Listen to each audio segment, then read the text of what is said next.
আসসালামু আলাইকুম। বাংলা সংবাদে সবাইকে স্বাগত জানাচ্ছি। আমি চিন্তিয়া হক। শুরুতেই সংবাদ শিরোনাম। ব্যারিস্টার সুমনকে লক্ষ্য করে ডিম নিক্ষেপ, 2 দিনের রিমান্ড মঞ্জুর। এদিকে নির্বাচনে দেরি হলে অনাস্থা তৈরি হতে পারে বলছেন আনু মোহাম্মদ। জানাবো আওয়ামী লীগকে নির্বাচন থেকে দূরে রাখতে ছাত্র নেতাদের চাপ, এবং সর্বশেষ জানাবো আটকের পর মারধর করে সাবেক মেয়রকে পুলিশে দিল জনতা। দর্শক শুনছিলেন সংবাদ শিরোনাম, এখন বিস্তারিত। ব্যারিস্টার সুমনকে লক্ষ্য করে ডিম নিক্ষেপ, 2 দিনের রিমান্ড মঞ্জুর। সাবেক সংসদ সদস্য ব্যারিস্টার সৈয়দ সাইদুল হক সুমনকে বৈষম্য বিরোধী ছাত্র আন্দোলনের হামলা মামলায় জিজ্ঞাসাবাদের জন্য 2 দিনের রিমান্ড মঞ্জুর করেছেন আদালত। পুলিশের একটি প্রিয়জন ভ্যানে করে হবিগঞ্জ জেলা কারাগার থেকে ব্যারিস্টার সুমনকে আদালতে নেওয়া হয়। তাকে ভ্যান থেকে নামিয়ে আদালত ভবনে প্রবেশ করানোর সময় বিএনপির অঙ্গ সংগঠনের নেতাকর্মীরা তার শাস্তি চেয়ে স্লোগান দেন। কয়েকশো লোকের ভিড় থেকে কয়েকজন ব্যারিস্টার সুমনকে লক্ষ্য করে ডিম নিক্ষেপ করেন। তবে আগে থেকেই আদালতে অতিরিক্ত নিরাপত্তা জোরদার ছিল। আদালতে হবিগঞ্জের চুনারুঘাটের বৈষম্যবিরোধী ছাত্র আন্দোলনে হামলা মামলার তদন্তকারী কর্মকর্তা ও চুনারুঘাট এসআই লিটন রায় মুঠোফোনে জানান, ব্যারিস্টার সুমনের 10 দিনের রিমান্ড চেয়েছিলেন। বিচারক শুনানি শেষে 2 দিনের রিমান্ড মঞ্জুর করেছেন। নির্বাচনে দেরি হলে অনাস্থা তৈরি হতে পারে বলছেন আনু মোহাম্মদ। যত তাড়াতাড়ি সম্ভব নির্বাচন দেওয়াই ভালো। দেরি হলে সরকারের প্রতি অনাস্থা তৈরি হওয়ার আশঙ্কা রয়েছে। সেখান থেকে বাঁচার জন্য সুনির্দিষ্ট রোডম্যাপ ঘোষণা করা উচিত। প্রস্তাবনা মূল্যায়ন করে আনু মোহাম্মদ বলেন, আগামী জাতীয় নির্বাচনের ব্যাপারে প্রস্তুতি এবং রোডম্যাপ দরকার। নির্বাচনের উদ্যোগ কবে নেওয়া হবে, কবে নাগাদ নির্বাচন হবে, নির্বাচনের পথ দীর্ঘায়িত হবে কিনা, এই বিষয়গুলো নিয়ে সুনির্দিষ্ট ঘোষণা না এলে অনাস্থা সরকারের প্রতি তৈরির আশঙ্কা আছে। নির্বাচনও একটা সংস্কারের মধ্য দিয়ে আসবে। নির্বাচন ব্যবস্থার মধ্যে ধস নেমেছিল উল্লেখ করে আনু মোহাম্মদ বলেন, বাংলাদেশে 2008 সালের পর আর আসলে নির্বাচন হয়নি। 2014 সাল থেকে হাসিনা সরকার ছিল অনির্বাচিত সরকার। নির্বাচনের যে ধস নেমেছিল সেটিকে আবার মেরামত করতে সংস্কার করতে হবে। গ্রহণযোগ্য নির্বাচনের কাঠামো তৈরি করা সরকারের দায়িত্ব এবং সে বিষয়ে যত তাড়াতাড়ি সম্ভব সরকারের উদ্যোগ নেওয়া উচিত। জাবির সাবেক অধ্যাপক আরো বলেন, অনেকগুলো দীর্ঘমেয়াদী সংস্কার আছে যেগুলো স্থায়ী সরকার ছাড়া বাস্তবায়ন সম্ভব না। ইতিমধ্যে যে কমিশনগুলো গঠন করা হয়েছে এর মাধ্যমে অন্তর্বর্তী সরকার অনেক ভিত্তি তৈরি করতে পারে। নাগরিক সমাজ ও বিভিন্ন গোষ্ঠী থেকে তোলা দাবিগুলো গুরুত্বের সঙ্গে বিবেচনা করে সমাধান করারও আহ্বান জানান তিনি। আওয়ামী লীগকে নির্বাচন থেকে দূরে রাখতে ছাত্র নেতাদের চাপ। রাজনীতি নির্বাচন থেকে আওয়ামী লীগকে নিষিদ্ধ করা না করা নিয়ে কিছুটা উভয় সংকটে পড়েছে অন্তর্বর্তী সরকার। জুলাই আগস্ট ছাত্র জনতার আন্দোলনে নেতৃত্ব দেওয়া ছাত্র নেতারা আওয়ামী লীগের রাজনীতি ও নির্বাচন থেকে দূরে রাখার বিষয়ে অন্যদিকে বৃহৎ রাজনৈতিক দল বিএনপি কোন দলকে নিষিদ্ধ করার বিপক্ষে। বিএনপি ও সমমনা দলগুলো চাচ্ছে দ্রুত নির্বাচন দেওয়া হোক। অন্যদিকে বৈষম্যবিরোধী ছাত্র আন্দোলনের নেতারা আওয়ামী লীগকে নিষিদ্ধ করা এবং দলটিকে নির্বাচন থেকে দূরে রাখার দাবিতে সোচ্চার। তারা নির্বাচনের আগে জরুরি সংস্কার কার্যক্রম সম্পন্ন করে এবং আওয়ামী লীগের রাজনীতি করার অধিকার আছে কিনা সে প্রশ্নের সুরাহা চান। ফলে অন্তর্বর্তী সরকারের সামনে অগ্রাধিকার নির্ধারণ নিয়ে এক ধরনের চাপ তৈরি হয়েছে। আওয়ামী লীগকে আগামী নির্বাচনে প্রতিদ্বন্দ্বিতার সুযোগ দেওয়া হবে কিনা। ভারতীয় সংবাদ মাধ্যম দ্য হিন্দুকে দেওয়া এক সাক্ষাৎকারে এই বিষয়ে প্রধান উপদেষ্টা ডক্টর মোহাম্মদ ইউনূস বলেছেন, এটা ইতিমধ্যে ঘোষণা করা হয়েছে। আমরা রাজনৈতিক দলের বিষয়ে সিদ্ধান্ত নিতে চাইনি। বিএনপি এটা করেছে, বলেছে সব রাজনৈতিক দল অবশ্যই নির্বাচনে প্রতিদ্বন্দ্বিতা করবে। সুতরাং তারা ইতিমধ্যে রায় দিয়ে দিয়েছে। আমরা দেশের একটি প্রধান দলের মতামতকে উপেক্ষা করব না।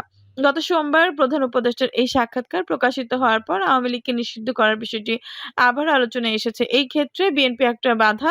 রাজনৈতিক অঙ্গনে এমন ধারণা তৈরি হয়েছে। বৈষম্যবিরোধী ছাত্র আন্দোলনের নেতাদের অনেকে ক্ষুব্ধ প্রতিক্রিয়া জানিয়েছেন। তারা আওয়ামী লীগকে পুনর্বাসনের চেষ্টা প্রতিহত করতে প্রয়োজনে দ্বিতীয় অভ্যুত্থানের হুমকি দিয়েছেন।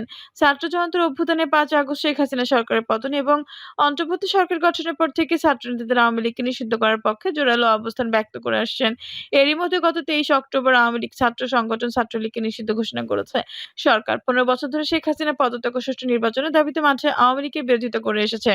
বিএনপি কিন্তু আওয়ামী লীগকে নিষিদ্ধ করার প্রশ্নে বিএনপি সায় পাচ্ছে না বৈষম্য বিরোধী ছাত্র আন্দোলনের নেতারা। এর আগে আওয়ামী লীগের নিয়োগ করা রাষ্ট্রপতি মোহাম্মদ শাহাবুদ্দিনকে অপসারণের দাবিতে ছাত্র নেতাদের মতো করে বিএনপি সাড়া দেয়নি। রাষ্ট্রপতি ইস্যুকে কেন্দ্র করে কোনো সংকট তৈরি হতে পারে সে আশঙ্কা দলটি ওই পথে হাঁটেনি বলে বিএনপি সূত্রে জানা যায়। এখন প্রধান উপদেষ্টা সাক্ষাৎকারের মাধ্যমে আওয়ামী লীগ প্রশ্নে বিএনপির অবস্থানের কথা জানার পর ক্ষুব্ধ প্রতিক্রিয়া ব্যক্ত করেছেন বৈষম্য বিরোধী ছাত্র আন্দোলনের নেতা ও জুলাই শহীদ স্মৃতি ফাউন্ডেশনের সাধারণ সম্পাদক সার্জিস আলম। গতকাল মঙ্গলবার তার ভেরিফাইড ভেরিফাইড ফেসবুক পেজে সার্জিস লিখেন, গণহত্যা বিচারের পূর্বে আওয়ামী লীগকে কোনো নির্বাচনে অংশগ্রহণ করতে দেব না। প্রয়োজনে দ্বিতীয় অভ্যুত্থান হবে। একই বিষয়ে বৈষম্য বিরোধী ছাত্র আন্দোলনের আহ্বায়ক হাসনাত আব্দুল্লাহ তার ফেসবুক পেজে লিখেছেন, ছেলেদের রক্তের ওপর পা রেখে দিল্লিকে কিবলা বানিয়ে ক্ষমতার মসনদে যাওয়ার আকাঙ্ক্ষা জনগণের মুক্তির নিয়তের সঙ্গে বিশ্বাসঘাতকতা। আওয়ামী লীগ পুনর্বাসনের জন্য যারা উদ্যোগ নেবে তাদের ইতিহাস গণশত্রু হিসেবে চিহ্নিত করবে। তিনি আরো লেখেন, জুলাই অভ্যুত্থানের স্পিরিটকে যারা ধারণ করে, যারা গণমানুষের আশা আকাঙ্ক্ষার প্রতিফলন ঘটাতে চায়, তারা ২৪ পরবর্তী বাংলাদেশে আওয়ামী লীগের বিচার নিশ্চিত করার দাবি ছাড়া আওয়ামী লীগ নিয়ে রাজনৈতিক অঙ্গনে আর কোনো বক্তব্য দিতে পারে না। নাম উচ্চারণ না করেও এসব বক্তব্য যে বিএনপিকে উদ্দেশ্য করে সেটা অনেকটা স্পষ্ট। এই দুই প্রভাবশালী ছাত্রনেতার এ ধরনের বক্তব্য সরকার ও বিএনপির উপর এক ধরনের চাপ বলে মনে করে রাজনৈতিক মহল। এ বিষয়ে জানতে চাইলে হাসনাত আব্দুল্লাহ গতকাল সন্ধ্যায় প্রথম আলোকে বলেন, সংস্কার ও আওয়ামী লীগের রাজনীতি নিষিদ্ধ করার প্রশ্নে ফ্যাসিবাদের সমর্থক জনগোষ্ঠীকে তারা প্রতিবন্ধকতা বলে মনে করছেন।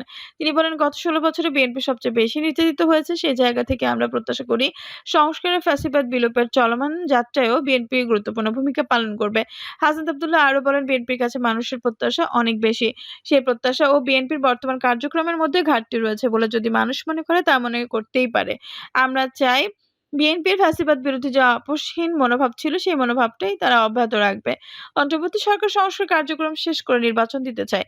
বৈষম্য বিরোধী ছাত্র আন্দোলনের নেতাদের মতও একই। বিএনপি সংস্কার চায় না এ কথা সরাসরি বলছে না, তবে দলটি এখনই নির্বাচনের রোডম্যাপ বা দিন তারিখ চায়। অতি জরুরি সংস্কার সেরে দ্রুত নির্বাচন চায়। গত রোববার জাতির উদ্দেশ্যে ভাষণে প্রধান উপদেষ্টা মোহাম্মদ ইউনূস নির্বাচনের বিষয়ে বলেন, নির্বাচনের ট্রেন যাত্রা শুরু করেছে, এটা আর থামবে না। কিন্তু যেতে যেতে আমাদের অনেকগুলো কাজ সেরে ফেলতে হবে। এই ট্রেনের শেষে স্টেশনে কখন পৌঁছাবে সেটা নির্ভর করবে কত তাড়াতাড়ি আমরা তার জন্য রেল লাইনগুলো বসিয়ে দিতে পারি। আর তা হবে রাজনৈতিক দলগুলোর ঐকমত্যের মাধ্যমে। অন্তর্বর্তী সরকার সংশ্লিষ্ট সূত্র বলছে, বর্তমান সরকার রাষ্ট্র সংস্কারের প্রতিশ্রুতি দিয়ে দায়িত্ব নিয়েছে। ছাত্র জনতার চাওয়া ও সংস্কার সম্পন্ন করে নির্বাচন অনুষ্ঠান। ফলে বিএনপির চাওয়া যাই হোক, নির্বাচন ও সংবিধান সংক্রান্ত নির্দিষ্ট কিছু সংস্কার শেষ করে নির্বাচনে যেতে চেয়ে সরকার। এখন পর্যন্ত এটাই সরকারের মনোভাব। আটকের পর মারধর করে সাবেক মেয়রকে পুলিশে দিল জনতা। বরিশালের গৌরনদী পৌরসভার সাবেক মেয়র ও আওয়ামী লীগ নেতা আলাউদ্দিন ভূঁইয়াকে বাবুগঞ্জ থেকে গ্রেপ্তার করা হয়েছে। জানা গেছে, গৌরনদী পৌরসভার সাবেক মেয়র আলাউদ্দিন ভূঁইয়া আত্মগোপনের জন্য বাবুগঞ্জ হয়ে জেলা থেকে বিচ্ছিন্ন হিজলা মুলাদী উপজেলা যাচ্ছিলেন। বাবুগঞ্জের মিরগঞ্জে ফেরিঘাটে ফেরির জন্য গাড়ি থেকে নামলে স্থানীয়রা তাকে চিনে ফেলেন। এ সময় পরিচয় জানতে চাইলে তিনি অকপটে তার পরিচয় স্বীকার করেন। এরপরে উপস্থিত বিএনপি নেতাকর্মী ও স্থানীয় জনতা তাকে মারধর করেন। বৃহস্পতিবার বিকেলে বাবুগঞ্জ থানার ভারপ্রাপ্ত কর্মকর্তা শেখ আমিনুল ইসলাম বলেন, আজ বেলা ১১টার দিকে মিরগঞ্জ এলাকায় স্থানীয়রা সাবেক গৌরনদী পৌর মেয়রকে আটক করেন। এ সময় বাবুগঞ্জ থানা পুলিশ গিয়ে উত্তেজিত জনতাকে শান্ত করে তাকে হেফাজতে নেয়। আমরা তাকে গৌরনদী থানা কর্তৃপক্ষের কাছে হস্তান্তর করেছি। তার বিরুদ্ধে গৌরনদী থানায় মামলা রয়েছে। দর্শক, এই ছিল এখনকার সর্বশেষ সংবাদ। নিউজটি ভালো লাগলে অবশ্যই একটা লাইক দিন, কমেন্টে আপনার মূল্যবান মতামত জানান। সবসময় আমাদের পাশে থাকতে সাবস্ক্রাইব করে বেল বাটনটি অন করে রাখুন। ধন্যবাদ।